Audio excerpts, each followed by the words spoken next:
morning, everybody.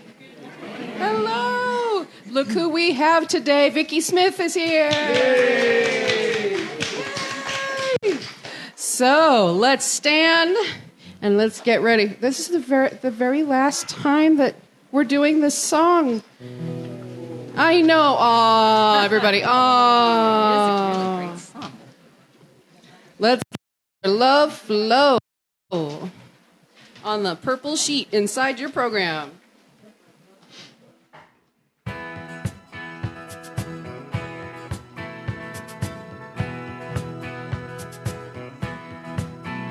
There's a reason for the sunshine sky.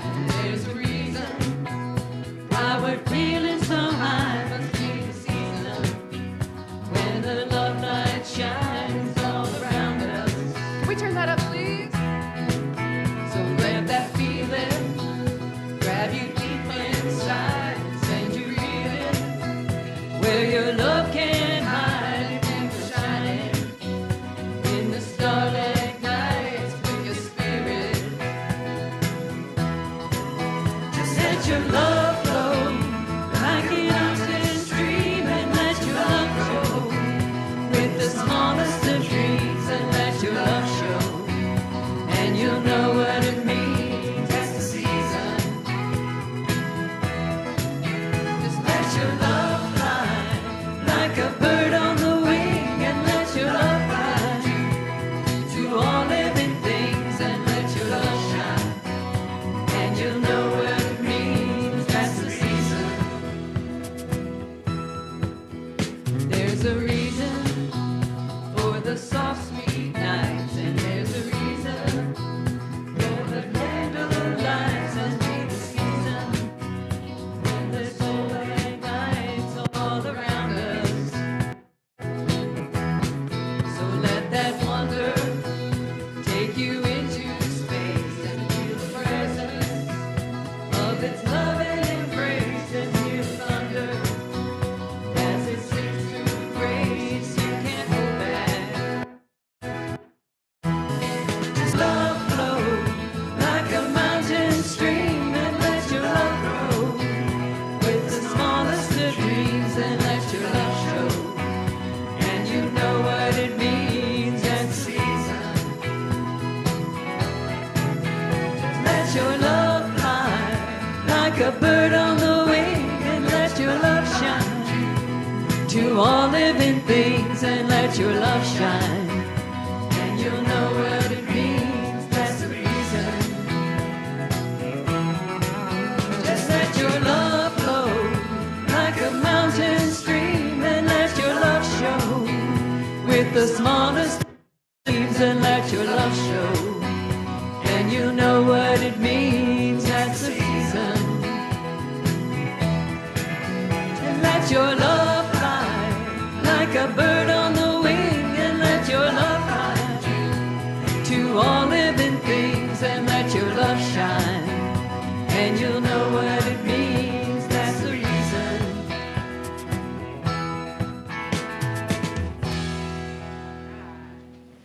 Good morning, everybody.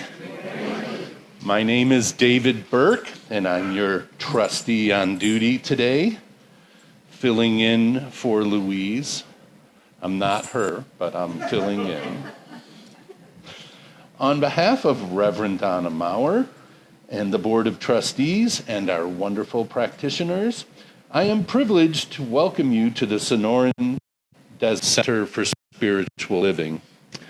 Whoever you are and wherever you are on your spiritual path, you are truly welcome here. You will be validated, supported, and encouraged to be all that you were meant to be. Our vision statement is love in action every day in every way. We express this love by learning and living the principles of the science of mind. On the back of our programs, you will find our Declaration of Principles. Please join me in reading them. I believe there is an infinite intelligence operating throughout the universe. I believe this intelligent power is only good. I believe this intelligence expresses as me. I believe through my conscious use of this power, I create my life as happy, healthy, and so it is. So I see a few first-timers or returns. If you would like to stand and be acknowledged, we would appreciate that.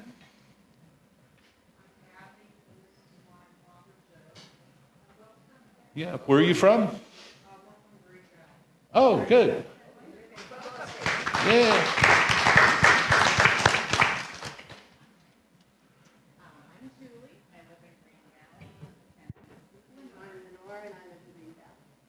All right.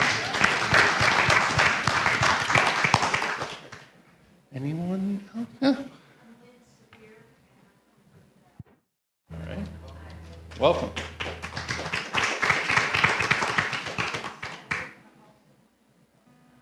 Well,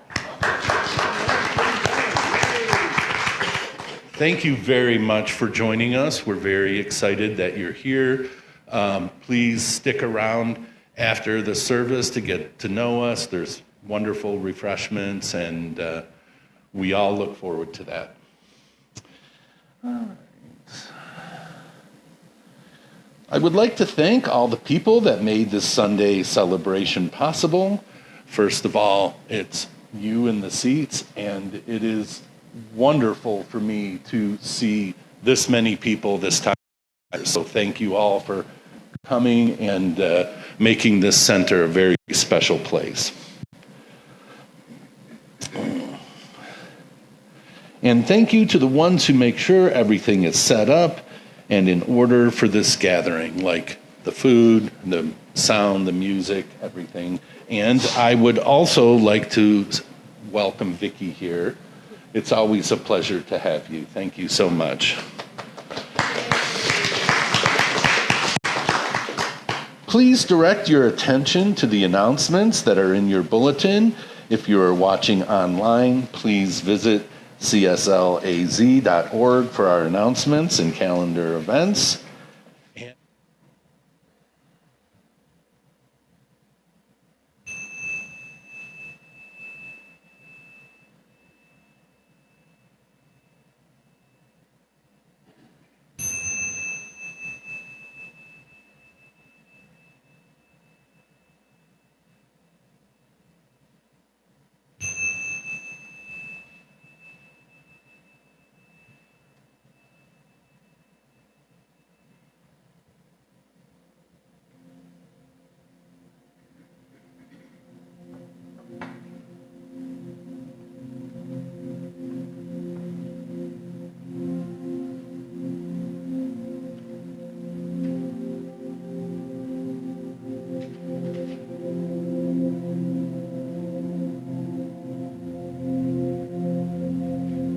Joining us for the first time, the words for our Namaste song are inside the first page of your bulletin if you'd like to follow along with us. The God in me beholds the God in you. It is all for our greatest and highest good. The God in me beholds the God in you. And you and I are one. Namaste. The God in me beholds the God in you. It is all for our greatest and highest good. The God in me beholds the God in you. And you and I are one. Namaste.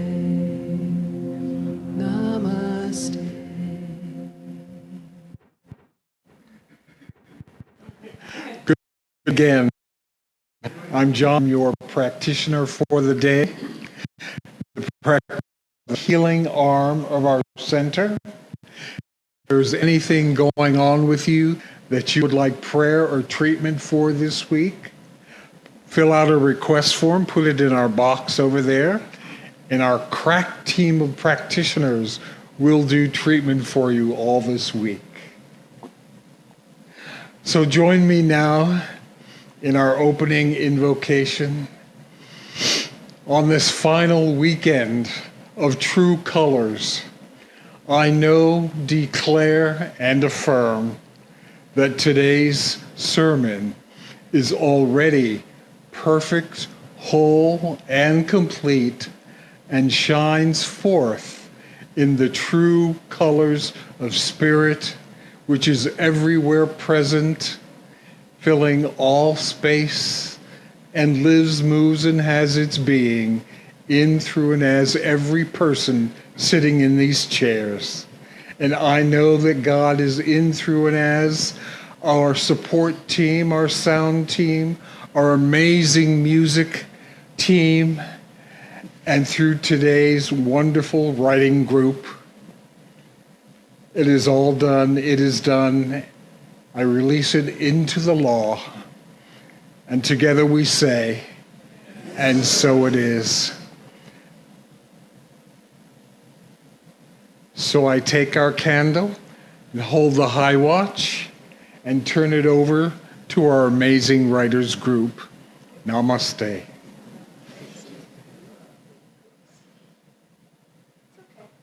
For those that don't know me, I'm Gene Kamarmi, and I'm a member of the writers group. When I joined the writers group, the only thing I could write was my name. But now I'm thinking about doing a novel, So the writers group is utterly amazing. We meet a couple times a month. They give an assigned word or topic that you can write something on. Usually the members try and write a few hundred words minimum size, and then we read them out loud and give each other hints on what we could have done to improve them, make them a little better. It's a growing and learning process, and I'm extending an invitation to every one of you to come and join us. I'm serious. Even if you can only just write your name, when you get done, you'll think you're an author. You'll be famous. While I'm plugging famous authors, I have to plug one up front here. I got Heather's book last week, and I started reading it. It's called Bloodlines. And I'll tell you what, don't read it at night, home alone in the dark. That's number one. Because I'll tell you, I couldn't go to sleep, and I'm only maybe a third of the way into the book. But it's really well written. Is it true you did that in 6 weeks? 8. 8. My God, if I ate the whole jar of gummies, I couldn't get that done in 8 weeks. It's just amazing. It's an amazing read. And once again, I'm telling everybody to get it. Oh, and the other, Ishinem Kishjagasivim. And that's in Vampire.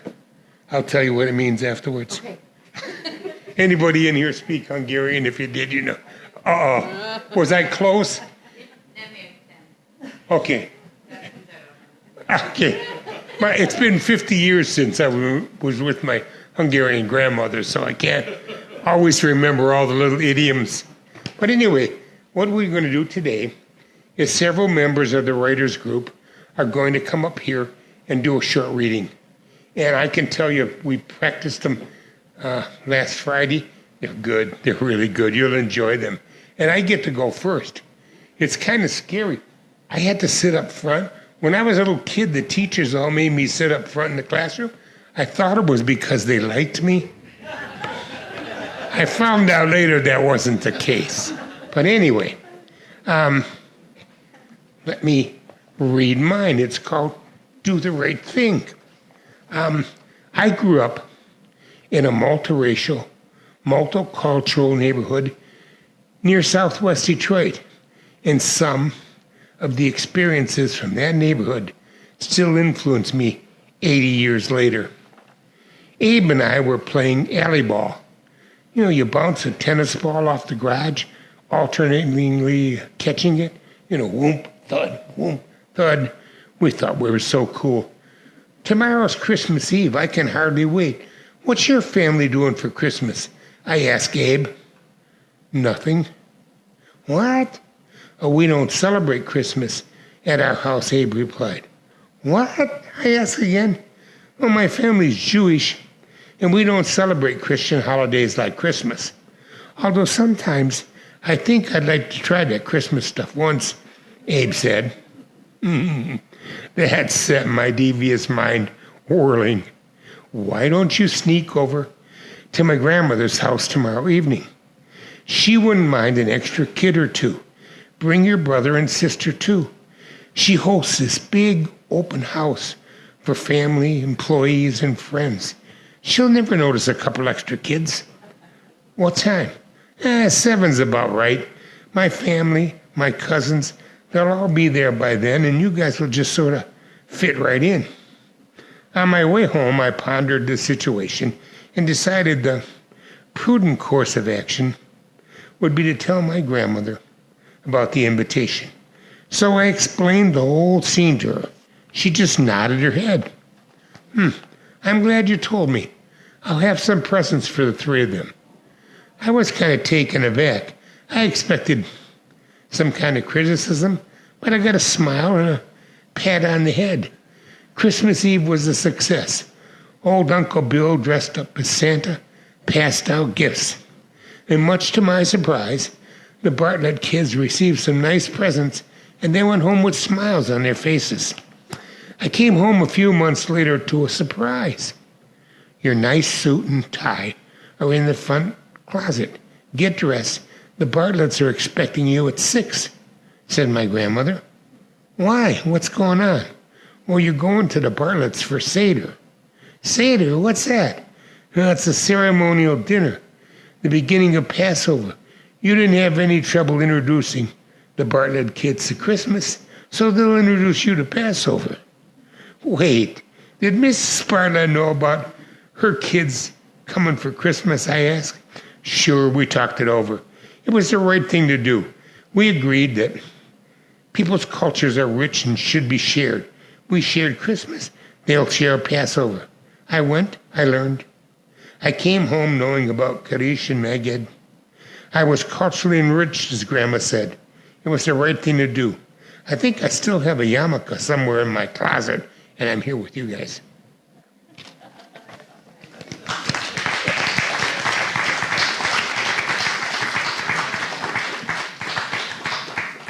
And today, since we are celebrating writers, we wanted to present a song today that is an original composition that includes songwriting, right? And so this original composition was written by Vicky.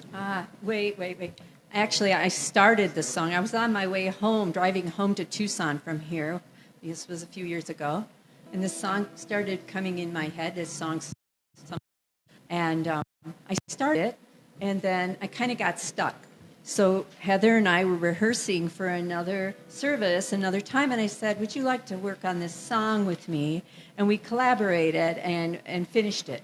So it's a partnership song. And it's called A Life of Peace.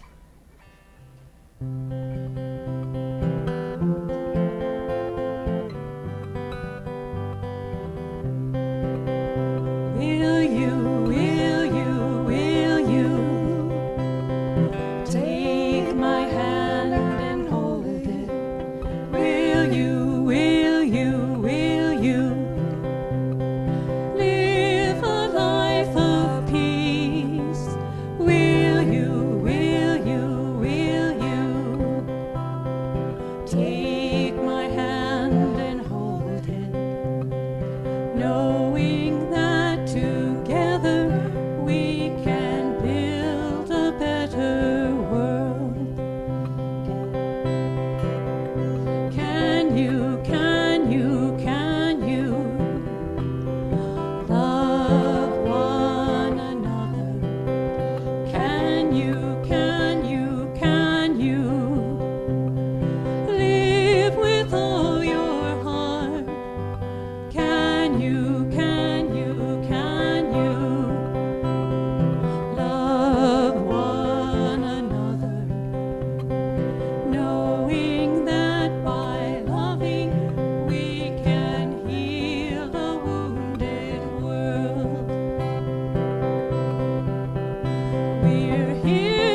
special thank you to Vicky.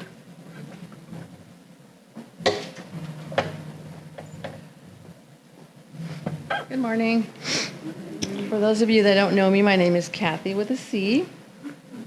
And one thing that Jean didn't mention is that Kay will give us one word, and that's our assignment for the week. So my word is store. As Natalia approached the podium, the room slowly became quiet and all eyes focused on her. She had prepared for months to finally speak on all the research being conducted in the German laboratory where she worked. The audience was filled with 2,000 scientists, doctors, and intellectuals carefully chosen to be flown to today's conference at the remote and highly guarded German lab. The group rode in a shuttle to the facility from the airport. They entered the complex, which was surrounded by 10-foot-high cement walls with barbed wire coiled on the top of each wall. They then escorted downstairs into a bunker where the conference was being held. She started the PowerPoint presentation and cleared her throat. Good afternoon and welcome to this year's Science and Technology Conference. I am excited to present this year's research, and I am hopeful that everyone will want to volunteer to help us continue our research. What if I told you that you could access all the information and education that you desired without actually sitting in a classroom and learning it? Would you be interested? Imagine no longer having to read books or take tests. Earning a bachelor's, master's, or even a PhD would be a thing of the past. You would have all the knowledge that you could possibly think in a matter of seconds. This would be a game changer for your children also. Your children wouldn't have to go to school or take one step into a classroom. Our company has developed a microchip that stores all the information and knowledge that you would normally learn in school. This microchip would be implanted into your brain with a simple outpatient procedure, and any stored information you need would be downloaded right into your brain. Therefore, there would be no need for an actual education. A soft, inaudible murmur filled the room. As technology improves, we can store more and more information that can be downloaded in seconds. If you choose to go this route with your children, the chip can be implanted in a few days after the child is born. Once the child is seen, they can choose to keep it in, get an upgrade, or have it removed. Over the last 2 years, we have implanted this microchip with stored information and knowledge into 100 male and female adult volunteers right here in our lab who have remained in our facility. We need about another 2,000 adult volunteers to finish our research. We are still working out some of the kinks, but are hopeful that we can have a chip implanted in every man, woman, and child on the planet within 20 years. A woman stood up and shook her fist. Aren't you playing God? What are the side effects? About 80% of the participants have reported blurred vision, headaches, loss of pre-implant memories, numbness in the arms and legs, nausea, vomiting, diarrhea, to name a few. We have also found brain bleed, cancer, and some small brain tumors. But we haven't determined if it's from the microchip. Before Natalia could continue her presentation, she heard a male voice shout, "What is the fatality rate of having this implant?" The fatality rate is only 1%. That's only 1,000 participants. We haven't determined for sure if it's the side effects from the microchip or natural causes. "Why are the participants still at your facility?" asked another member. "They remain in our facility for further testing and to help us with our research. Also, we are not ready for the public to know about this." The chatter in the room grew louder, and most everyone was standing. "What happens when the microchip is removed?" shouted a man from the back of the room. I'm not at liberty to divulge that part of our research. We need 2,000 more volunteers, and more tests have to be done before the information can be revealed. "Won't this cause brain damage?" asked another male. As the man started walking toward the exit, Natalia stated, "Again, I'm not at liberty to divulge this information yet." This sounds absurd. Good luck finding more people to volunteer for this.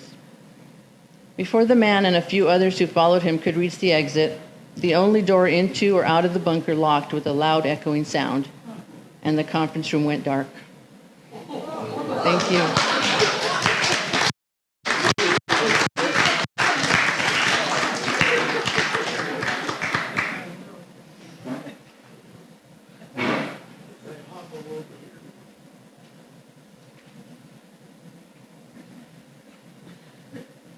Well, most of you know me. I'm John, and I am the minister's husband. I'm the man that sits right over there in that chair with the arms, and women bring me cookies. I don't know why they bring me, but when they don't, I really feel lost. Beginning my reading, the word for this reading, and this goes back some time, was ponder. And you'll discover that.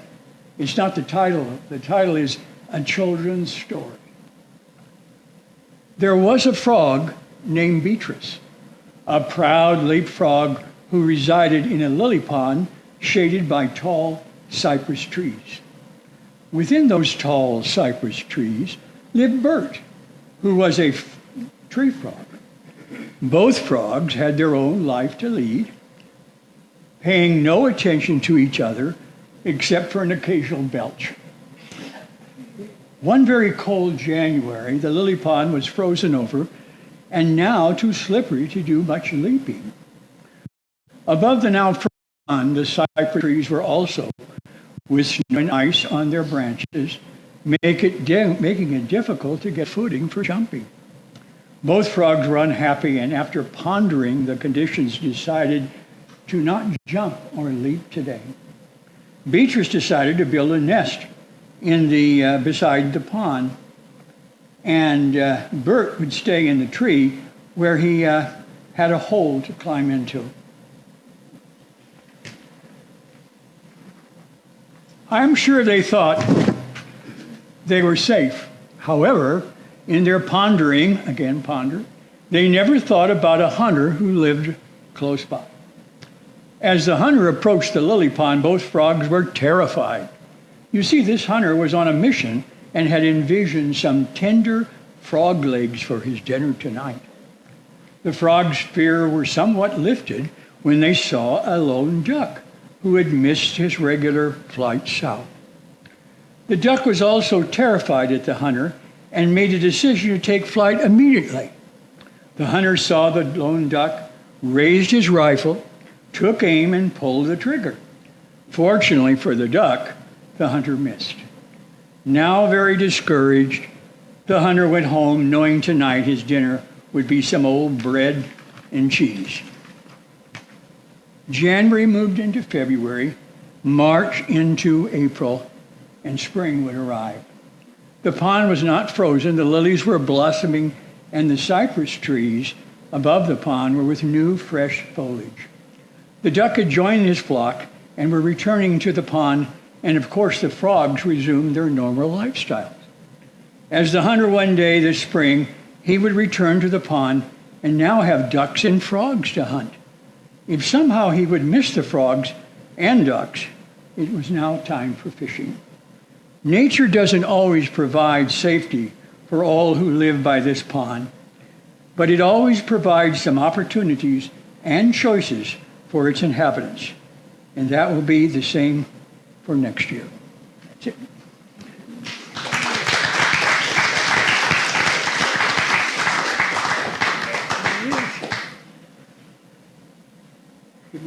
Back to my chair.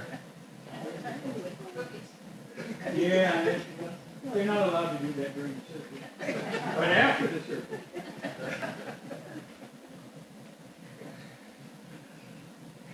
Hello, my name is Regis, and my very, very good friend Kay yesterday convinced me to read 2 of my children's poems while we were having a glass of wine. So, here we go. The first one is called The Lizard. I had a little lizard come and visit me today. He climbed upon my porch steps and smiled as if to say, "This step is very warm here on my belly in the sun, and I see that you will share it with such a scaly one." No, I didn't want to harm him. He looked a little clown. I wondered what he thought of me as I was looking down. Then he stuck his tongue out quickly with a glimmer in his eye, and he curled his tail behind him, looking rather sly. I thought that he might jump at me. He gave a little twitch but he blinked his eyes and said goodbye and hurried toward the ditch. And the second one I'll read is Desert Bloom.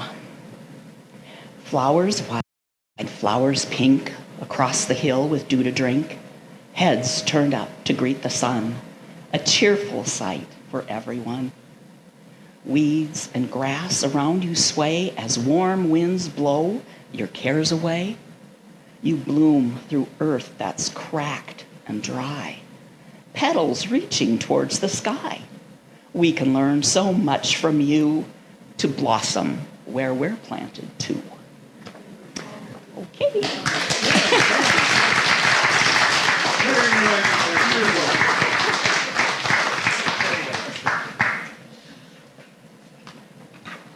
I hope you've seen how much fun we have in this class. It's absolutely amazing what these writers do. They have come in, some with very small little notebooks. I'm not mentioning any names, Jean, but and then they switch and they bring in paper and they write outside the box. One was always writing very spiritual work and has turned to fiction. The horror of Kathy's story. I mean, AI, watch out. Okay. And it doesn't have to be a long writing. It doesn't have to be, all you have to do is write your name to join our crowd, our group. That's like Jean said, just be able to write your name. So I wrote this morning. I have started writing what I call, or what is called, flash fiction, in my case, nonfiction, that is between 100 and 300 words. And I've started using a practice every morning before I write on my book. I write a flash fiction just to warm up. So here's what I wrote this morning, and it's based on the word that I assigned on Friday. It's point. So that's what they'll be writing on the next 2 weeks. So I wrote on point today, but I'm calling this photographs. Vacations were rare as I raised 2 kids alone after the divorce. Rare, that is, until March 1985. David, not yet 12, and Breck just turned 9. And I climbed into our Nissan Sentra at 5:30 a.m. in the dark parking garage of our St. Louis apartment building for our first vacation ever. After starting the car, I looked into their dim faces. Just so you know, I said, will we be there is not a valid question, because we are there right now. We'll be in Tucson in 3 days. Money was tight, so tight a camera and the cost of developing film was a luxury I couldn't afford. There'd be no photos of first experiences, no pictures of the country unfolding outside our window. Other than St. Louis, we'd never been west of the Mississippi River before that trip. When we finally pulled up to my sister's house in Tucson, we caught our breath and had a quick visit before heading out again. Yuma next to pick up Mom, then on to San Diego for a day's excursion, SeaWorld, and finally Point Loma, where the Pacific Ocean went on forever. At the end of the day, I stood on the peninsula overlooking San Diego Bay, and I got it. I got what it meant to be fully present, to be in the now. My mind drank it in like a lens with no shutter. The taste of salt in the air, the fog on the water, a freighter in the distance, and my kids. David climbed the rocks and perched above us, the flap of his pale yellow, ironically Ocean Pacific jacket, whipped in the wind. His hair, the same pale yellow, tossed and shimmered like seagrass. Breck picked dandelions from cracks in the dry earth, her strawberry blonde locks catching the light like copper threads, brushing her cheek, tickling her nose. The quiet joys during that vacation are etched in my mind forever, never to fade or to be put away in a shelf or an album. No camera or film can capture the now any better.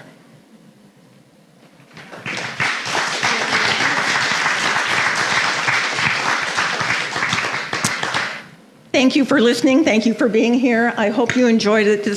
Please join our writing group. It's amazing. We started 3 years ago, I think. A couple of the people, several of the people actually, are on vacation or out of town right now. So I did enlist Regis. I think she was persuaded with a glass of wine or two yesterday to join us. But we've grown from maybe 5 members at the very beginning, regular members, to about 14. That speaks volumes. So please come write volumes. Thank you for being here. I'm going to turn it over to John. Thank you. Have a great day.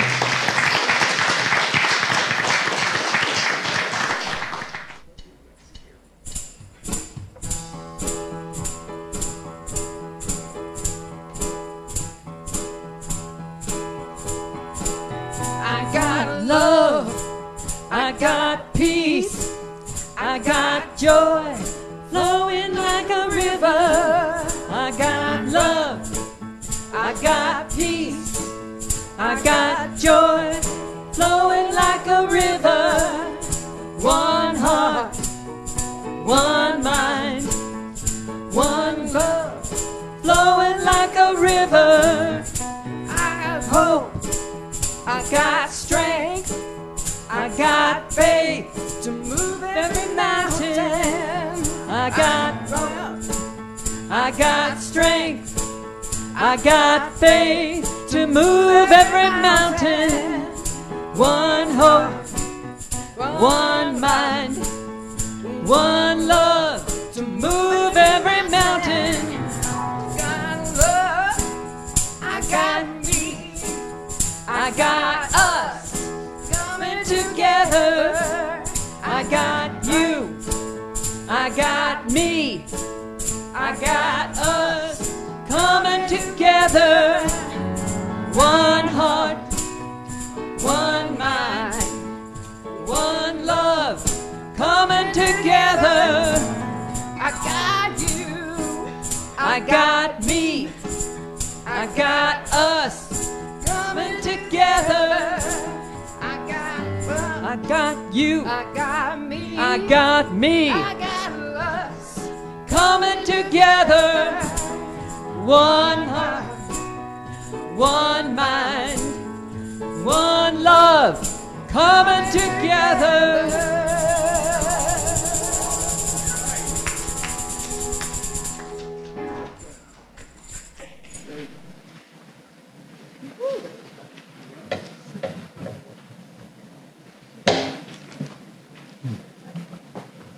So now we come together for our offering. Thank you so much for making this center what it is, with your support, with your financial and spiritual generosity. Won't you join me now in reading our offering affirmation on the back of our program, actually on the inside of our program? My gift goes forth to heal, prosper, and bless all that it touches. It is evidence of my conviction that God is the source and substance of my supply. I share generously of my good, knowing that it returns to me multiplied abundantly, and so it is.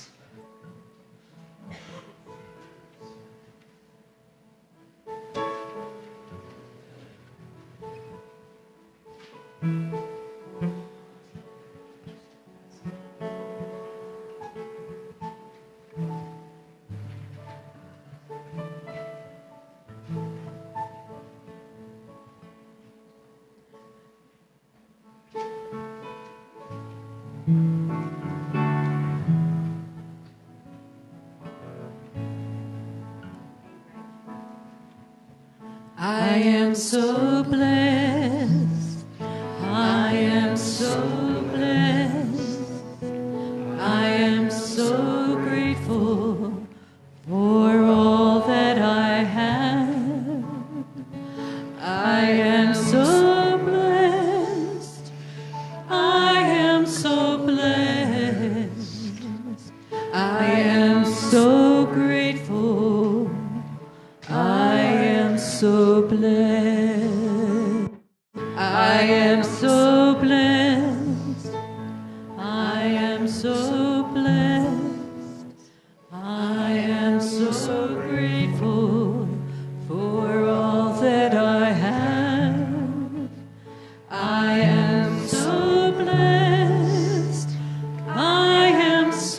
blessed. I am so grateful. I am so blessed.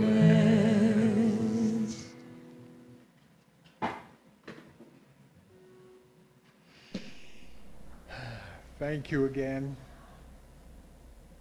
And will you join me now? Get into that consciousness of the one mind for our closing treatment.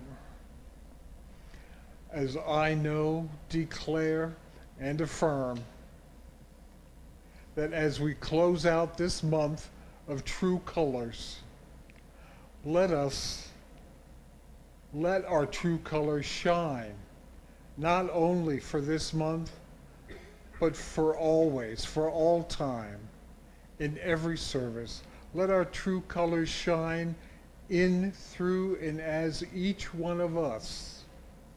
And I know, declare, and affirm that whatever may be happening, any challenges, any pain, any dis-ease, any discord that we may be experiencing as an outward condition in our lives, that God is right where we are, right here, right now, making it all well, whole, perfect, and complete.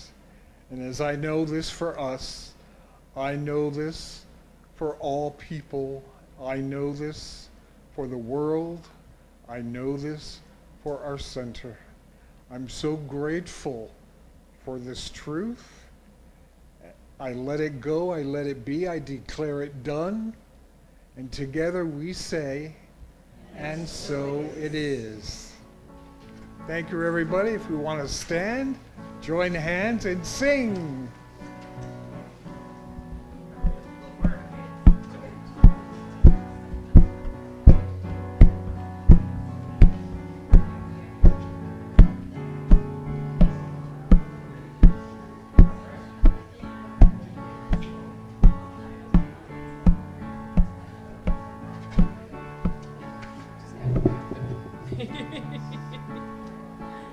Stretching that circle. Oh, yeah. Take it over.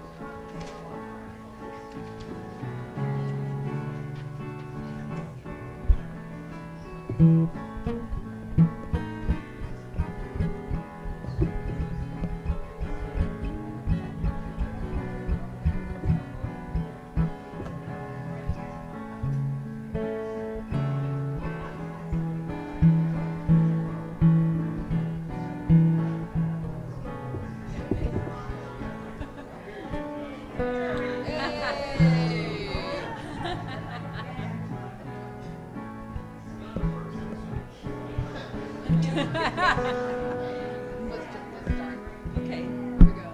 So let there be peace. I am a stand for peace. Let there be love. I am a stand for love. Let there be joy. I am a stand for joy. We are making a new world now. So let there be peace. I am a stand for peace. Let there be love. I am a stand for love. Let there be joy. I am a stand for joy. We are making a new world